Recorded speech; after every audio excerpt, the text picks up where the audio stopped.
El diagnóstico de hipertensión arterial en la infancia, siguiendo las directrices establecidas por la Sociedad Europea de Hipertensión, nos lleva al diagnóstico diferencial entre hipertensión arterial secundaria y esencial.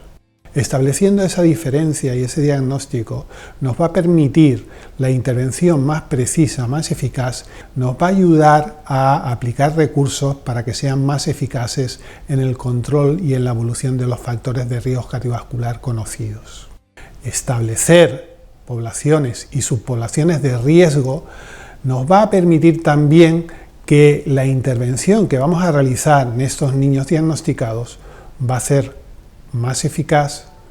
y como consecuencia va a marcar un mejor pronóstico de futuro.